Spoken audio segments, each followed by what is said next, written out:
أعوذ بالله من الشيطان الرجيم. بسم الله الرحمن الرحيم.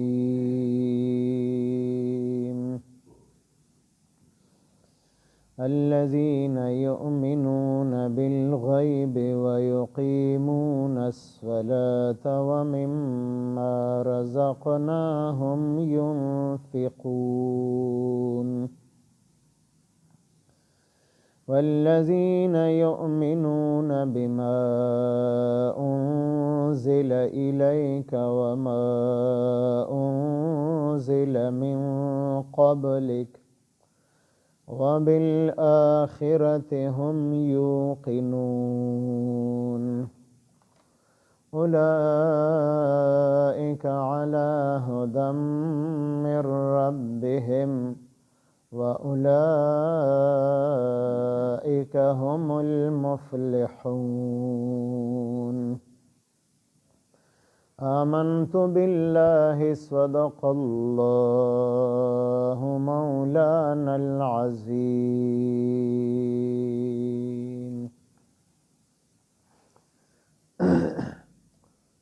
سورة فاتحة کی صراط الذین انعمت علیہم په هغې کې مونږه دعا غوښتې وه د هدایت او د صراط مستقیم او د هغې خلقو لار د الله نه مو غوښتې وه چې په کومو خلقو باندې الله پاک انعام کړی دی چې هغه څلور ډلې ذکر شوې من النبیین والصدیقین والشهداء والصالحین. هغې خلقو ته په دې سوره بقره کې متقین ویلي دي، هدى للمتقین، چې دا قرآن مجید دا د متقیانو دپاره هدایت دی او تاسو چې کومه صراط مستقیم غواړئ د هدایت لار غواړئ نو هغه دا قرآن مجید دی او هغه انعام یافته خلق هغه څوک دي؟ هغه متقیان دي، پرهیزګاران دي، د الله نه یریدونکي خلق، د الله د نافرمانۍ نه ځان بچ ساتونکي خلق چې په ښکاره باندې هم د ګناه نه ځان بچ ساتي او پټ په پټه باندې هم د ګناه نه ځان بچ ساتي. ځکه اصل متقی هغه دی چې دته د ګناه موقع میلاو شوه، سر رکاوټ نشته دی او دی د الله د یرې نه هغه ګناه پرېږدي، نو دا اصل متقی انسان دی. او د قیامت په ورځ به داسې خلق چې په ګناه باندې قادر شي، په دنیا کې او رکاوټ ورته نه او د الله د یرې پرېږدي، نو حدیث مبارک کې راځي چې داسې کسان به د قیامت په ورځ باندې د الله پاک د عرش د سوري د لاندې د الله پاک د رحمت د سوري د لاندې وي چې هغه ځای کې به بل سوری چاته نه میلاویږي. نو په دې کې به یو هغه ډله د دغې سوري د لاندې راځي چې هغې د الله د یرې نه ګناه پرېښې ده. اوس د دغې انعام یافته خلقو، د دغې متقیانو پرهیزګارانو خلقو یو څو صفات الله پاک مونږ ته بیانوي چې دا انعام یافته خلق څوک دي، په دې کې به کم صفات وي چې هغه انعام یافته خلقو سره دې ملګري شي. متقیان څوک دي؟ دې دپاره کم صفات پکار دي. نو قرآن مجید کې په نورو ځایونو کې جدا جدا صفات ذکر کړي دي او دلته بنیادی صفت د ټولو نه لومبنی هغه ایمان ذکر کړی دی. ایمان معنی ده یقین کول، باور کول، اعتماد کول. او د شریعت په اصطلاح کې ایمان دې ته ویلی شي چې د پیغمبر صلی الله علیه وسلم په اعتماد باندې هغه باندې یقین او اعتماد وکړي شي، د هغه په خبره باندې او په هغې کې څه شک شبه ونه کړی شي، دې ته ایمان ویلی شي. نو د ایمان سره بالغیب لفظ ذکر کړی. غیب معنی ده پټ څیز چې انسان ته په نظر باندې نه راځي، د انسان حواس خمسه کې نه راځي. مثلا د دې دیوال نه اخوا څه دي نو دا موږ ته ښکاري نه، نو دا غیب څیز دی، پټ څیز دی. خو دلته د غیب نه مراد ایمان بالغیب نه مراد په هغه ټولو څیزونو باندې ایمان دی چې هغه انسان لیدلی نه دي، مشاهده کې نه دي راغلي او بیا هم په هغې باندې یقین کوي چې په هغې کې د ټولو نه لومبنی د الله ذات دی چې الله موږ لیدلی نه دی خو زمونږ پې ایمان دی. انبیاء علیهم السلام د آدم علیه السلام نه واخلې تر حضرت محمد صلی الله علیه وسلم پورې یو پیغمبر موږ نه دی لیدلی. په ټولو پیغمبرانو زمونږ ایمان دی. دې ته ایمان بالغیب ویلی شي. فرشتې موږ نه دي لیدلي او فرشتو باندې زمونږ ایمان دی چې فرشتې شته دی، د الله پاک نورانی مخلوق دی، د ګناه نه پاک مخلوق دی. په دې زمونږ ایمان دی. جنت او دوزخ موږ لیدلی نه دي، په هغې باندې زمونږ ایمان دی. نو دا هم ایمان بالغیب دی. د قرآن مجید نازلېدل، د وحی نازلېدل، دا موږ لیدلی نه دي او بیا هم زمونږ په دې باندې ایمان دی. نو دې ته ایمان بالغیب ویلی شي. دغه شان جنت دوزخ او د جنت خوشحالي، د دوزخ عذابونه، د قبر عذاب، دا موږ لیدلی نه دي. په دې ټولو خبرو زمونږ ایمان دی. نو دې ته ویلی شي الذین یؤمنون بالغیب، چې دا هغه خلق دي چې دی په غیب باندې ایمان راوړي. نو بنیادی څیز هغه ایمان دی. چې ایمان وي نو د نیکو اعمالو قدر او قیمت به وي، او چې ایمان نه نو د نیکو اعمالو قدر او قیمت نشته دی. څومره کافران دي، غیر مسلم دي، په ښو اخلاقو خلقو سره میلاویږي. د ښه اخلاق دا هم نیک عمل دی، صدقې خیراتونه کوي دا هم نیک عمل دی، خو ایمان یې نشته نو دغه اعمال قیمتي نه دي، دا بې قیمته دي. د دې بدلې الله پاک هغې ته په دنیا کې ورکوي، آخرت ته نه پرېږدي. او مسلمان چې یو نیک عمل کوي په حالت د ایمان کې، نو هغه ته په دنیا کې الله پاک د دې بدلې ورکوي او په آخرت کې به ورته هم ورکوي. عمل کول دا د آخرت په نیت باندې، د الله د رضا په نیت باندې کول پکار دي. د دنیا نیت پکې نه دی پکار. دنیا کارونه په خپله ټیک کېږي. چې کله انسان په عمل کې اخلاص وي، د الله رضا وي او د الله د رضا نیت یې کړی، د آخرت د ثواب حاصلولو نیت یې کړی دی، دنیا کارونه یې په خپله الله پاک سموي. نو دویم صفت د متقیانو د انعام یافته خلقو هغه د مونځ اهتمام کول دي. د ایمان نه وروستو په لومبنۍ درجه کې هغې د مونځ اهتمام او پابندي ذکر کړی دی. نو معلومیږي چې مونځ څومره اهم عمل دی چې د ایمان نه وروستو فوراً د مونځ ذکر یې کړی دی. او څومره خلق دي زمونږ مسلمانان رونه دي، موږ هم ورته مسلمانان وي، هغې په خپله هم ځان ته مسلمانان وي، د مونځ فکر ورسره نه. حالانکې د مونځ تپوس به په قیامت کې د مونځ حساب کتاب به په ټولو اعمالو کې د ټولو نه مخکې به د مونځ حساب کتاب کېږي. د مونځ تپوس به کېږي چې مونځ دې کړی دی او که نه دی کړی، څنګه دې کړی دی، پوره دې کړی دی، ریاکارۍ دپاره دې کړی دی، کله دې کړی دی کله دې نه دی کړی، دا پوره تپوس به کېږي. او مونځ داسې عمل دی چې په دې باندې الله پاک راضي کېږي. دا براه راست انسان د الله پاک سره کلام او خبرې کوي. سبحانك اللهم وبحمدك وتبارك اسمك وتعالى جدك ولا اله غيرك. دا ټولې د الله پاک سره براه راست خبرې دي. یا سوره فاتحه ایاک نعبد و ایاک نستعین، دا ټولې د الله پاک سره خبرې دي چې دا موږ په مونځ کې کوو. نو د مونځ په شان قیمتي عمل بل نشته دی. او څوک چې دا غواړي چې زه د الله پاک پوره شکر ادا کړم او زما د بدن ټول اندامونه د الله پاک په شکر کې استعمال شي، نو دی د مونځ پابندي کوي. ځکه مونځ کې د سر نه خپو پورې والې ټول بدن استعمالیږي، نو دا د ټول بدن شکر ادا کول هم دي. نو په خپل هم د مونځ اهتمام کول او د خپلو کشرانو د ماتحتو د هغې د مونځ فکر کول، ځکه د دې به د دې مشرانو نه قیامت کې تپوس کېږي. یا ایها الذین آمنوا قوا انفسکم و اهلیکم نارا، ای مؤمنانو تاسو ځان هم د دوزخ نه بچ کړئ، د اور نه، او خپل بچي خپل اهل و عیال هغه هم د دوزخ د اور نه بچ کړئ. نو معلومه شوله چې دې به زموږ نه تپوس کېږي چې کوم خلق زموږ ماتحت دي، زموږ حکم په هغې باندې چلیږي. د دنیا دپاره خو زموږ خپل حکم چلو، دنیا دپاره نوجوان ماشومان هغې د وخته راپاسو چې کالج ته ځي، یونیورسټۍ ته ځي، سکول ته ځي، مدرسې ته ځي، هغې دپاره راپاسو. لیکن د فرض مونځ دپاره موږ د غفلت نه کار اخلو. فرض مونځ بالغ بچي زامن دي، لوڼه دي، هغې د غفلت په خوب باندې پراته وي، یاره بیا خوب خرابېږي، ماشومان دي. نو خوب خو خرابېږي خو هلته آخرت هم خرابېږي. نو د آخرت فکر یې پکار دی چې آخرت یې خراب نشي. که دنیا دپاره موږ د هغې دپاره سهولتونو انتظام کوو چې دنیا کې زمونږ دا بچي زمونږ دا کشران خوشحالي نو پکار ده چې موږ دا فکر هم د هغې دپاره وکړو چې دوی به هم قبر ته ځي دوی به هم آخرت ته ځي نو چې قبر زندګي هم ښایسته او د آخرت زندګي هم ښایسته نو چې موږ په خپله مونځ کوو او د خپلو ماتحتو د هغې هم د مونځ فکر کوو نو دا دویم صفت بیان که د ایمان نه وروستو چې اول ایمان بالغیب او دویم د مونځ اهتمام د مونځ پابندي کول د مونځ فرایض واجبات سنت مستحب آداب چې څومره دي هغه پوره پابندۍ سره ادا کول او مونځ کې جلتی نه کول موږ بعضې مونځګزارونه هغې څومره جلتۍ سره مونځ کوي رکوع ته ښکته شوي نه چې بیا فورن سر اوچت کړي یو سجدې نه لاره اوچت شوی نه پوره نیغ ناست نه او بیا دویمې سجدې ته تللی په منډه باندې مونځ کوي یو قسم بیګار یې ګڼي دا بیګار نه دی دا عبادت دی او عبادت په هغه طریقه باندې پکار دی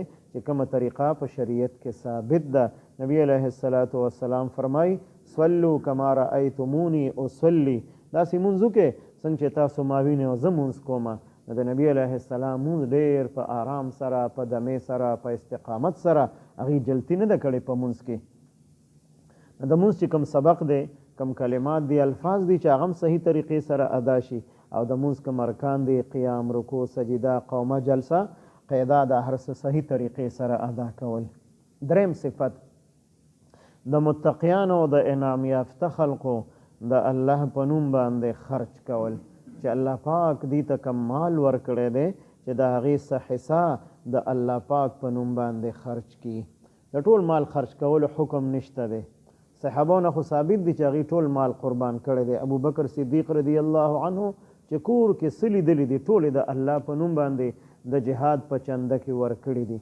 عمر رضی الله تعالی عنه د کور نیم مال او اسباب د جهاد په چنده کې ورکړی دی دغه شان نور صحابه هغې د ډېرې لوی قربانۍ د ډېر لوی مقدار کې خپل مال دولت هغه په اسلام باندې په جهاد باندې او په مسلمانانو باندې خرچ کړی دی خو موږ ته حکم دا دی چې تاسو د خپل مال څه حصه د الله په نوم باندې خرچ کړئ که هغه زکات په شکل کې که هغه د عشر په شکل کې د ځمکې د پیداوار په شکل کې او که هغه نور نعمتونه دي طاقتونه دي د بدن چې دا د الله په تابعدارۍ کې استعمال شي نو د هغې بدله الله پاک انسان ته ورکوي بعضې انسان وایي چې دا خو زما مال کمیږي چې زه خرچ کومه مسجد کې خرچ کومه کم بشي مدرسه کې خرچ کوم کم بشي خپلوانو کې غریبانان دي که هغې سره امداد کوم مال به مې کم شي نو دا کمیږي نه دی کې الله پاک برکت اچوي هغه مال کې الله پاک نور هم برکت اچوي مال به زیاتیږي بې ځایه به د انسان نه لګي څه آفت او تکلیف به پرې نه راځي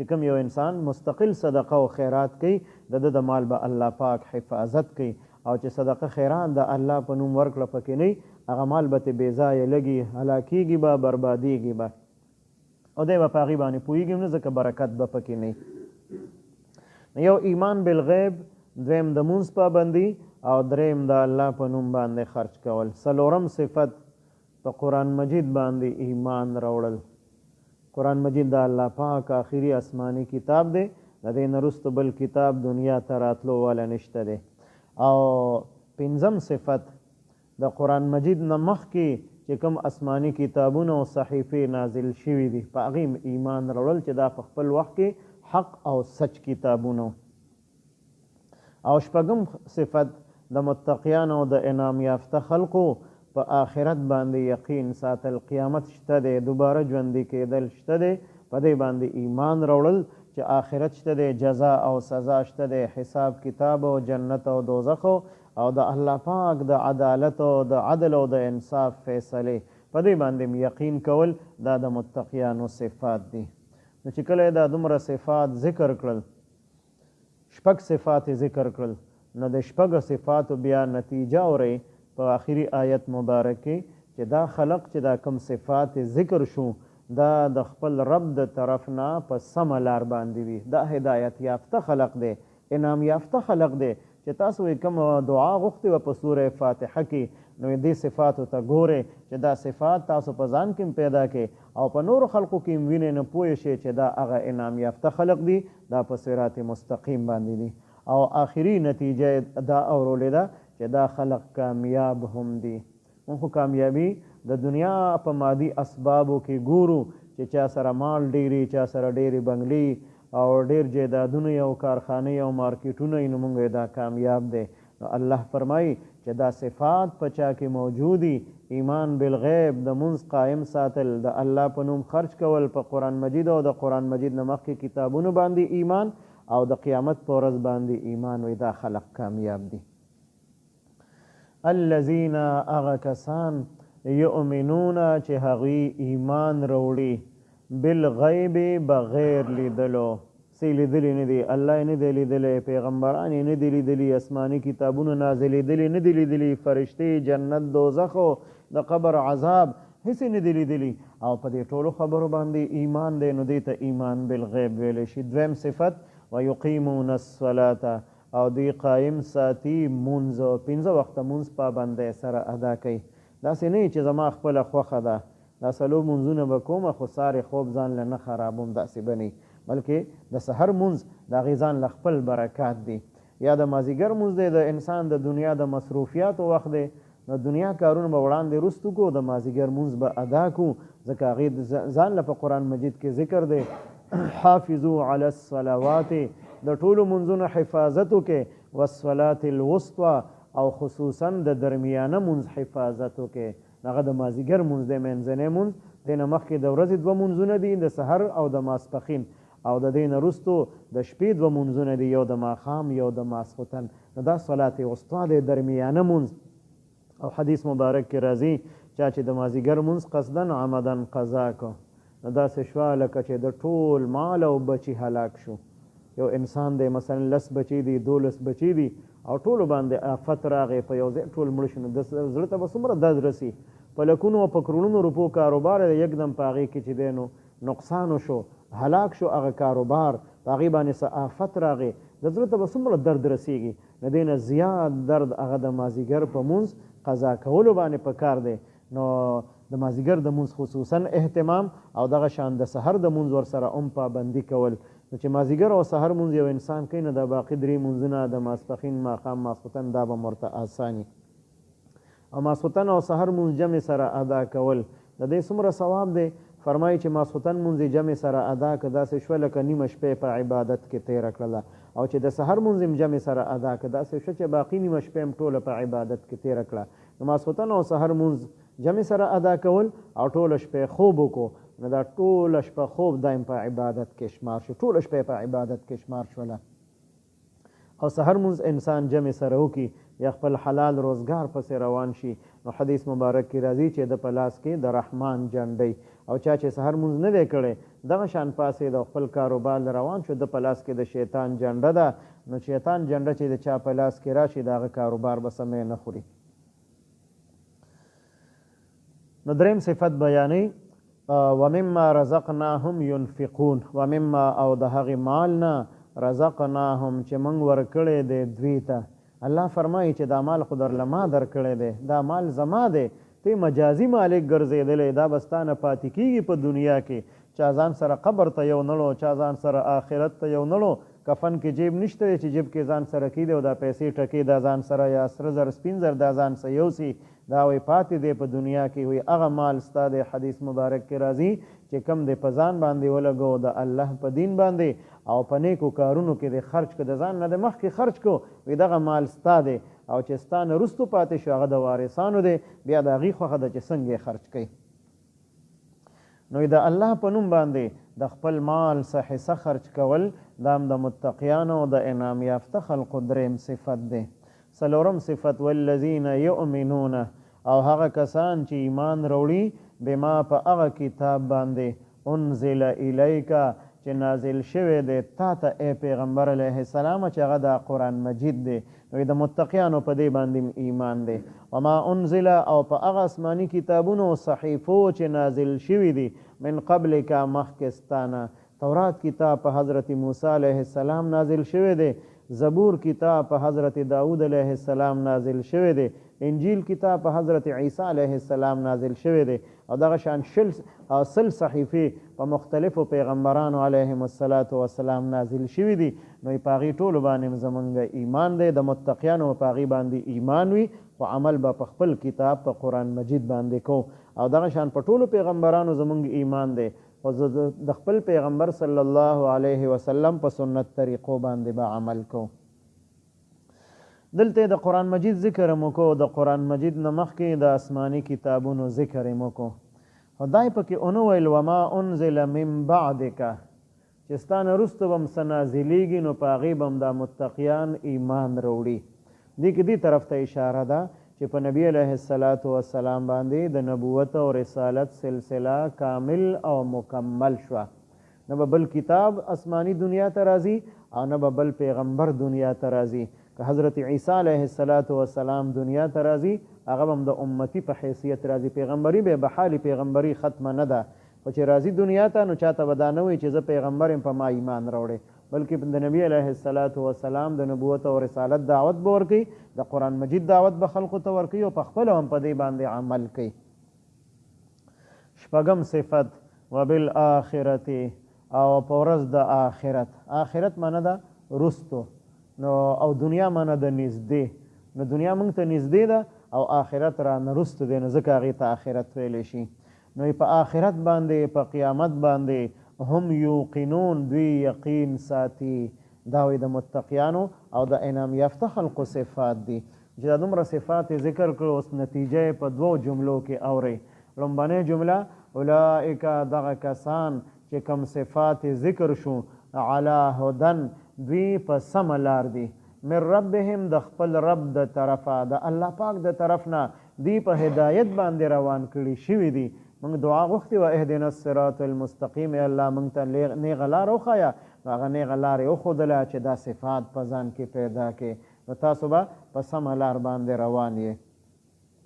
او دویمه جمله د هغې نتیجه د متقیانو و اولئک، او هم دغه کسان چې کوم صفات ذکر شو، هم المفلحون، دوی پوره کامیاب دي. مفلحون د مفلح جمع ده، کامیاب خلقو ته ویلی شي. دوی په دنیا کې هم کامیاب دي او دوی په آخرت کې هم کامیاب دي. الذین، هغه کسان یؤمنون بالغیب، چې هغې ایمان راوړي بغیر لیدلو، ویقیمون الصلاة، او قایم ساتي مونځ، ومما، او د هغې مال نه، رزقناهم، چې موږ ورکړی دی دوی ته، ینفقون، خرچ کوي. والذین، او هغه کسان یؤمنون چې هغې ایمان راوړي بما، په هغه کتاب باندې، انزل الیک، چې نازل شوی دی تا ته ای پیغمبر علیه السلام، وما انزل، او په هغه آسماني کتابونو او صحیفو باندې ایمان راوړي، من قبلک، چې ستا نه مخکې نازل شوي دي، وبالآخرة، او په ورځې د قیامت، هم یوقنون، دوی یقین ساتي. اولئک علی هدى من ربهم، دغه کسان په سمه لار دي د خپل رب د طرفه، و اولئک هم المفلحون، او دغه کسان چې دي دوی پوره کامیاب دي.